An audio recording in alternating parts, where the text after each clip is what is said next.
이 시간 함께 나누실 하나님의 말씀 우리 함께 보도록 하겠습니다. 시편 112편 1절에서 5절까지의 말씀입니다.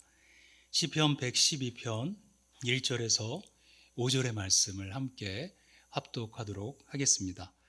할렐루야, 여호와를 경외하며 그의 계명을 크게 즐거워하는 자는 복이 있도다.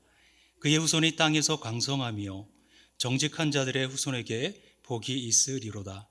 부와 재물이 그의 집에 있으며 그의 공의가 영구히 서 있으리로다. 정직한 자들에게는 흑암 중에 빛이 일어나나니 그는 자비롭고 긍휼이 많으며 의로운 이로다. 은혜를 베풀며 구워주는 자는 잘 되나니 그 일을 정의로 행하리로다. 아멘. 시편 112편 1절에서 우리 5절의 말씀을 함께 읽었습니다. 우리 여호와를 경외하면 말씀이 즐겁다라는 말씀의 제목으로 은혜 나눕니다. 우리 옆에 계신 성도님들 함께 이렇게 인사했으면 좋겠습니다. 여호와를 경외하면 말씀이 즐겁습니다. 아멘. 여호와를 경외함으로 주님의 말씀에 또 즐거이 나아가는 우리 모두가 되어지기를 주님의 이름으로 축원합니다. 아멘.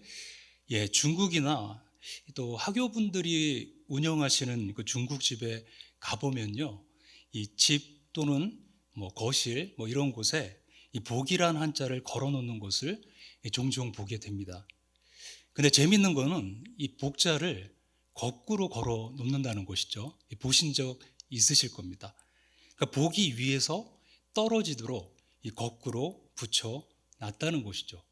왜 그럴까? 이렇게 한번 생각을 해보면 그 이유를 물어보니까 복자를 이 거꾸로 붙이는데도 그들만의 이유가 있었다는 겁니다. 즉, 이 거꾸로 붙인다의 의미인 한자 도와 이 온다, 도착한다라는 뜻의 이 한자 도가 발음이 같다는 겁니다. 그래서 복을 거꾸로 붙이면 발음상 복이 들어온다는 것과 동일한 의미가 된다는 겁니다. 그래서 제가 이 설명을 들으면서 그러니까 복이 거꾸로 붙어 있으면 이 사람들은 복이 거꾸로 붙어 있다라는 걸 보면서 복이 왔네, 복이 온다라고 연상하게 된다는 것이죠. 우리나라에서도 이 수저나 이부자리에 가장 많이 새긴 글자가 예부터 복입니다. 세상적인 복이란 무엇일까요? 바로 다른 사람과 비교해서 무엇인가 상대적인 우위를 차지하는 것일 겁니다. 그러나 성경에서 말하는 복은 전혀 다른데 있다는 것이죠. 오늘 시편 112편 1절에서 그 복이 무엇인지를 우리에게 말씀해 주십니다. 여호와를 찬양하라. 여호와를 경외하고 그의 계명을 크게 즐거워하는 자는 복이 있도다. 아멘. 하나님은 오늘 말씀을 통해서 진정 복 있는 사람이 누구인가 말씀해 주십니다. 하나님을 경외하고 하나님의 말씀을 즐거워하는 것, 이것이 성경이 말씀하는 가장 큰 두 가지 복이라는 것입니다. 하나님을 경외한다는 것은 하나님을 지극히 사랑하고 존경한다는 것입니다. 그냥 사랑하는 정도가 아니라 하나님을 향한 사랑으로 인해서 이 엄숙한 두려움을 내포하는 것을 뜻합니다. 그러나 이 두려움은 이 불안감을 가져오는 것이 아니라 그분을 두려워하기에 세상의 모든 것에서 자유를 누리는 그런 평안을 주는 두려움입니다. 천둥 같은 소리로 쉼없이 떨어지는 그 거대한 폭포 앞에 섰을 때 감탄해서 오는 그런 두려움입니다. 하나님을 경외한다는 것은 이러한 두려움을 포함한다는 것이죠. 그럼 누가 하나님을 경외할 수 있을까요? 바로 하나님을 바르게 아는 사람입니다. 하나님은 창조주시고 우리는 피조물이라는 사실을 알 때 하나님을 향한 진정한 존경이 나타납니다. 자신을 진정 깨닫는다는 것은 창조주 하나님 앞에 설 때만 가능합니다.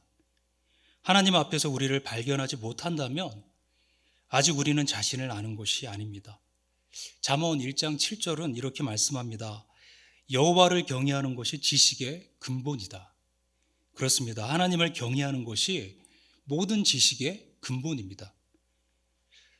기독교 강요라는 책에서 첫 부분에 하나님을 아는 지식을 다룹니다. 다음에 나를 아는 지식을 다룹니다. 그 후에 율법 앞에 심판받을 죄인의 모습을 말합니다. 하나님 앞에서 우리를 발견할 때 비로소 내 자신이 죄인이라는 사실을 깨닫는다는 말입니다. 그때 자연스럽게 그리스도 안에 있는 그 하나님의 은혜를 깨닫게 되는 것입니다. 성경에는 하나님을 경외한다는 것을 잘 보여주는 여러 사건들이 나옵니다. 선지자 이사야가 하나님을 뵀을 때 고백합니다. 화로다 나여 망하게 되었도다. 나는 입술이 부정한 사람이요 나는 입술이 부정한 백성 중에 거주하면서 만군의 여호와이신 왕을 배웠음이로다. 이사야가 거룩하신 하나님을 만났을 때 그런 기쁨의 탄성을 토해내기 전에 압도하는 하나님의 임재 앞에서 자신과 민족의 부정한 모습을 본 것입니다. 이 배의 그물이 찢어질 정도로 가득 찬 물고기를 바라보면서 모두가 기뻐할 때 전능하신 하나님 앞에 베드로는 엎드립니다. 누가복음 5장 8절에서 시몬 베드로가 이를 보고 예수의 무릎 아래 엎드려 이르되 주여 나를 떠나소서 나는 죄인입니다. 하나님 앞에서 자기를 발견한 사람에게서 나오는 그런 동일한 고백입니다. 거룩하신 하나님의 빛 앞에서 자신을 발견할 때 우리를 둘러싸는 것이 바로 영광스러운 경외감인 것입니다. 시편은 이런 사람에게 복이 있다 말합니다. 이런 복을 누리는 사람에게는 이 자연스럽게 나타나는 반응이 있습니다. 바로 경외는 경배를 일으킵니다. 경배란 좋아하는 대상을 향한 단순한 이 찬양 이상입니다. 우리의 창조주여 우리의 구원자를 향한 절대 존경의 감정입니다. 경외감이 채워져야 진정한 경배가 가능합니다. 예배란 하나님을 향한 최고의 존경으로 하나님을 찬양하는 것입니다. 하나님에 대한 경외는 삶의 모든 부분에도 변화를 일으킵니다. 우리의 기쁨이나 행복이 아니라 바로 하나님의 영광이 인생의 목적이라는 것을 깨닫게 되는 것입니다. 그렇게 사는 것이 진정한 행복이라는 것을 아는 것입니다.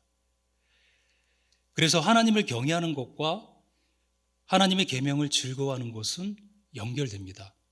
하나님을 바르게 경배하는 것이나 하나님의 기쁨을 위해 살아가는 것은 말씀을 따라가는 삶에서 시작되기 때문입니다.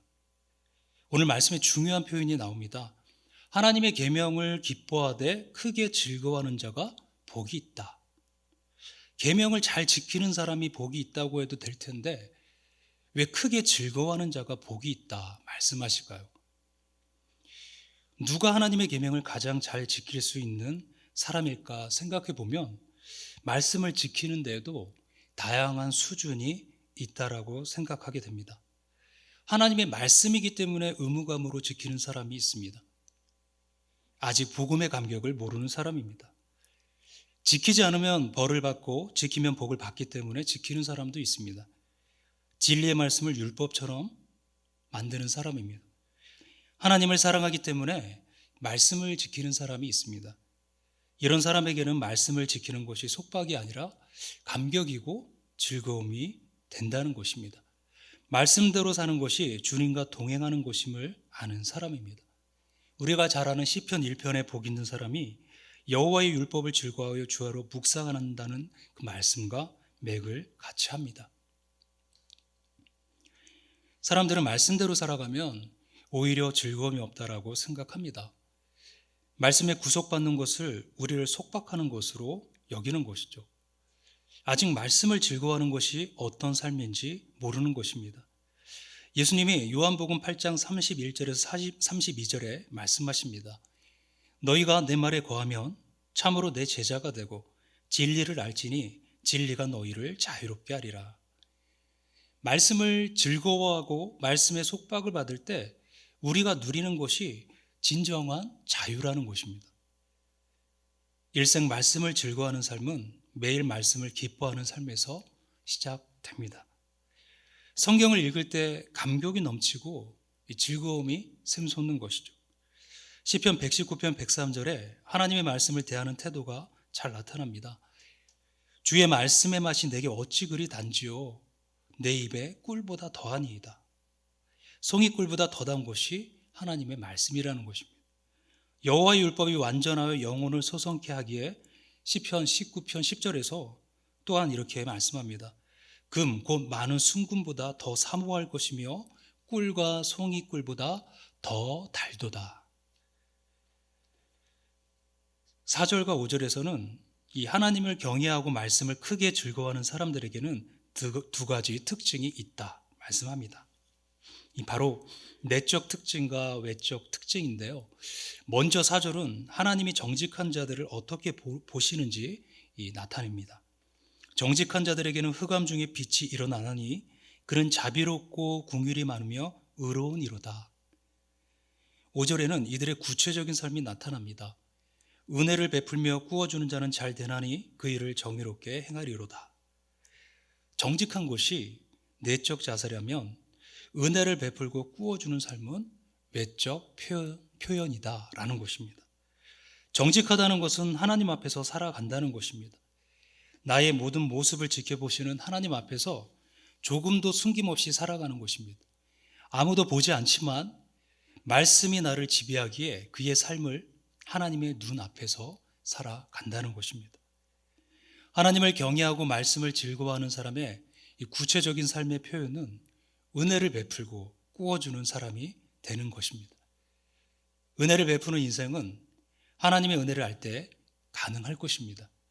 하나님께서 나를 향해 쏟으신 모든 은혜를 알 때 나타나는 자연스러운 반응이 은혜를 흘려보내는 삶입니다. 나의 죄를 위해서 십자가에서 피 흘리시고 또 생명을 주신 예수님의 은혜를 제대로 깨달을 때 모든 사람을 예수님처럼 사랑하고 베풀 수 있게 된다는 것이죠. 이런 사람은 세상을 거꾸로 살아가는 사람입니다. 자신의 것을 채워야 만족하는 삶이 아니라 자신에게 들어있는 하나님의 은혜를 나눔으로써 사람을 섬기고 세우는 인생이 되는 것입니다.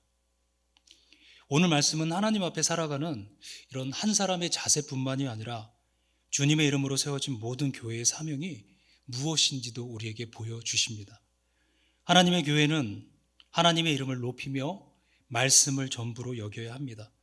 강단에서 진리의 말씀이 사라질 때 하나님의 영광은 실추되고 경외감도 사라질 것입니다. 또한 하나님을 바르게 섬기는 교회는 은혜를 흘려보내는 교회가 되어야 합니다. 교회는 또 다른 축복을 구하는 곳이 아니라 이미 얻은 그 축복을 실현하는 곳입니다. 가장 위대한 축복의 유통이 무엇일까요? 바로 복음을 나눔으로 죽은 영혼을 살리는 것입니다. 하나님의 사랑을 실천함으로써 세상을 변화시키는 일입니다. 주님의 은혜를 아는 사람은 그래서 나누는 사람입니다. 인생에 가장 영광스러운 나눔이 있다면 그것은 바로 우리로 말미암아 생명의 복음이 전파되는 것입니다. 우리를 통해서도 전능하신 하나님의 그 사랑의 향기가 드러날 수 있다면 그것보다 가치 있는 인생은 어디에 있겠습니까? 바로 그것이 진정 복 있는 인생입니다. 말씀을 살펴보며 이런 복 있는 인생이 되기 위해서 필요한 것은 무엇인가? 세 가지로 정리해 봅니다. 먼저 하나님의 말씀을 사모하라는 것입니다.